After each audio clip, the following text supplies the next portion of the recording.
is it taking you such a long time? Because I know what time it was. Oh wow. Wait. Jarpsy. Hey! That took us a good 4 attempts. Well, I'm Jack. Chris. I'm Tom. I'm Gary. We're in a great band. Best band in the world. So today we're going to do a nice little recap of the year 2019 since 2020 now. 2019 8B. So we'll start off in the beautiful month of January. A lot of things happened. There were some ups, there were some downs. The weather was cold, it was hot, it wasn't hot. It was cold, it was rainy. So I looked alive, I played on BBC and Juice, recorded it, part of buzzing. I was to mint buzz when you get played on there. What was the bloke called? But I'm going to flash his name up on screen in post now. So he played us. That's like a damn film. I was pretty much all January really because we released our debut EP called The Come Up in December before that. February. Okay, well, let's tell you what happened in February. I supported a band called Gazelle. They're from Leicester's Leicester. finest. Yeah, that was in Independent. Great venue. Played there a Our lot this boys. year.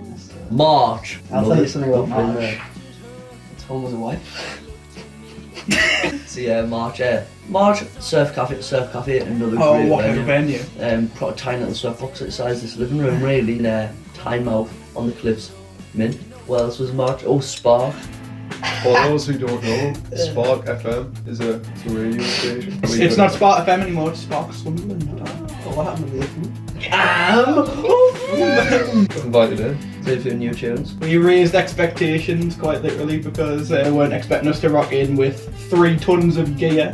Yeah, Just that's all like- we're going to do an acoustic set. No drums and out, but of course we had to do it our way. Mic'd everything. I think we mic'd the drums up with two mics. 2 mics, yeah, one on the kick, one on the Yeah, snare. and then I had to sing into like the actual radio mic because they didn't have any extra ones. No, it was all good though. We It was- bootleg and stuff. We Yeah, loved bootleg, yeah. the amount of our gigs that we've had to bootleg stuff together and it's just proper fun. Something always goes wrong as well. Everything we do, something goes wrong. But it's just you live and you learn, you know what I mean? Can't keep a good man down at the end of the day.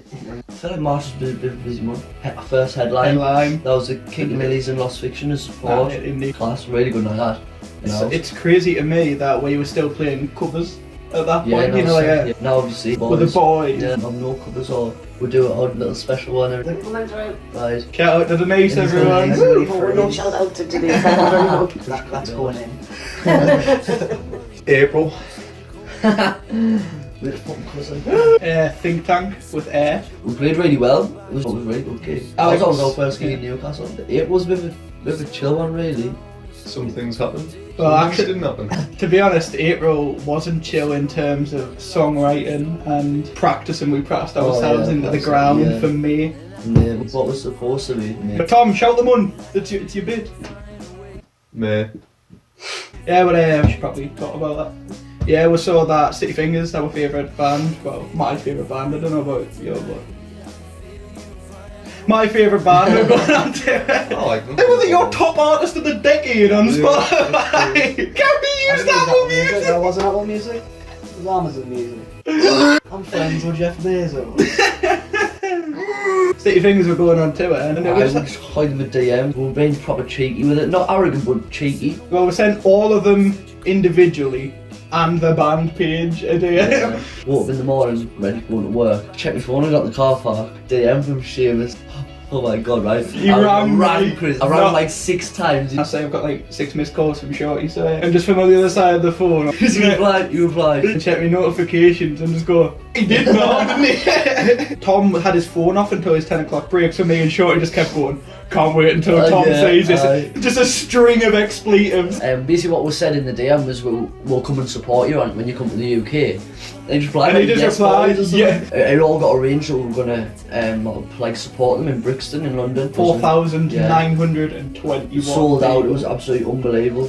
Tom went the wrong way down a one-way street by accident. Pulled over by an ambulance. I walked to the stage doors, like a proper footy under my arm. Can Seamus come out to play? Tyson, the stage manager for Stiffy, he comes out wearing an expression that says like, I'm sorry we've had to pull the plug. It hadn't made its way to me, I'm afraid. Everyone knew about it, like even Will the Pill that knew about it, apart from the person who didn't know, even though we were there early enough, but they hadn't scheduled enough time. Give us backstage, give us the boys came in clutch with the triple A's, like. We're looking around just saying like, this is what like it should have been. Gutted that we couldn't. And we're speaking to all the lads, like all the Stiffy lads, absolutely class. Freddie Krabs gave us 60 quid. Freddie Krabs paid for our drinks all night. Can't keep a good man down. June. Hey June. I'm about to make it bad. My dog died.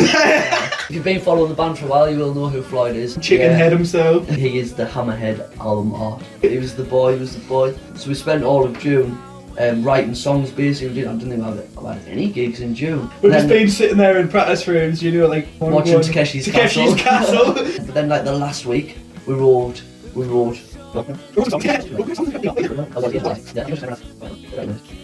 some songs. In June, and then July. so July's when we recorded like Hammerhead. It'll be alright. Yeah, we went to the Jarpsy studio experience that Tom so kindly put together. Yeah, we recorded with Harbour Master. Shout out him. Me and Hammerhead sound class. Even though we're re-recording all the other tunes. That's the thing. We never stopped developing our tunes really. For the record, that drum fill.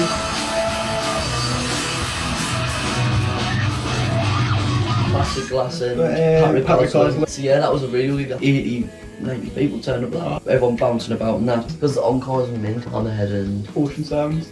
August. The best month of our band. yes, by a mile, by a country mile. Oh, this is all in one weekend. Yeah, Tripfest Driffield, shout out. We were on last year as well, but we put us on again this year. Bought the place basically. Absolutely blew the roof off. It was so good. We had to get 4-wheel drive buggies. Between the stages. Yeah, had to drive home. With my feet sopping wet. I had to put a trench foot when I got home. After that gig, right, it was so wet, they just had straw here, they had everything like sandbags, and trying to soak all the water up, but it just wasn't working. Like, Our was British really festival season. I still find here now. My pedal case full of like straw, and then we stood outside for an hour after our set, waiting for the buggies to come back round. We drove home from Tribs on that same night, pitch black, and we got home, had a nice little sleep. And woken up the next day for Hardwick Live. Hardwick Live. This is like by a mile. This is our best. This is the best thing we've done. Yeah, Gig of the year. Yeah, 100% gig of the year. Rocked up. Glorious sunshine. Couldn't fault what was going on. We got dinner tokens, beer tokens, everything. Like the proper rock star treatment. We just got really well looked after, and it was the first time we've ever been like that. And do everything ourselves. Yeah. When Tom pulled the car along behind the stage, we opened the doors and started taking our gear onto the stage. We came back and the car was empty. And our first thought was, shit, we're being robbed. Yeah. And then we turn around, they had roadies stating them on the stage, and we were just get pointing and go. At the beginning there was probably about 50 people there, and then by the end I'd say about 600. It was absolutely rammed. One picture and it's just unbelievable. Like you see us on the stage, on the bit, it's a massive stage, well, big stage. There's just a sea of people in front of us. It's just absolutely unreal. That was our highlight by a mile. Hardwick. Wasps everywhere. Yeah. September. Do you remember? No. I'll tell you exactly what happened in September. Bought a rug. Took our first merch drop. www.jarp.com/shop. It's /store, Tom. Oh, there's a couple t-shirts left. Got the UTFJ jumpers, the up the f***ing Jarp jumpers. The vulgarity. Very reliable source said that it's the comfiest jumper she's ever worn. So there you go. I will release Hammerhead in September as well. Hammerhead mid-June. That's my track of the year. DJ Tom O'Donnell's hottest of the year. What else we did with Clooney? First time playing with the proper Newcastle crowd. You could tell by the way that our fans started scraps with them. These guys, it's all crack. October. All the new tunes got written in October. When You Leave, Eleanor, Loose Lips. October was mainly getting a dedicated space for us to write and record music. Yeah, actually kitting out our band room, so we're not just playing in an office. Yeah, you know what I mean? it's nearly done now. See it? November. Another beautiful surf cafe, Surfbox. Yeah, I love Giga Surf Cafe. Or at least it'll be alright as well. And Chris mixed it, so. Woo! Yeah, the big one. Selling out Head of Steam in Newcastle. The first ever headline in Newcastle was sold out. Pat of the Rafters, it was unbelievable. People swinging from the bloody sail and that man. Last lost a tooth. Last lost a front tooth. Mosh and got knocked over, front tooth. Gone. These teeth or these teeth. We're just starting to invest a lot more into everything. Yeah, it's getting good. December. We finally got featured in Discovered. Shout out to Georgia Rawson. Got a Facebook message from her. Basically, she was like, do you have a phone number? So she rang us, we had a meeting over the phone. She found out a bit more about us and do an interview and spot online on the website as well. Nice big promotion for the band, really. Spice of Life. Spice of Life. First gig in London. So we're going from Newcastle, Sunderland, straight to London. Obviously next year we're going to be looking at spreading on the country a bit more, like a virus, like an epidemic. If Hardwick was gig of the year, I'd say Spice of Life was performance of the year. We were incredible. We just proper felt it like that night. We blew the roof off basically. The amount of people come up after shaking our hands saying that they're like a breath of fresh air, like mint. Got the socks off it, and that's it really. It was stressful as out getting the gear into the heart of Soho. Black Eye Friday as well, the last Friday before Christmas. Down Loading Bays, pedestrianised streets. Stressful, but we just got so many good little clips and bits of crack, and then going back to the Airbnb and had a few tinnies with the boys and set the night away. Overall, I'd say yeah, it's been class. 2019's been a really good Really? year for us. We've hit the ground running. Next year is just going to be really even more, It's gonna- way more. We've got loads of big plans. 2019, what a year. Here's to 2020, and we've been Jarpsy, and hope you've enjoyed watching.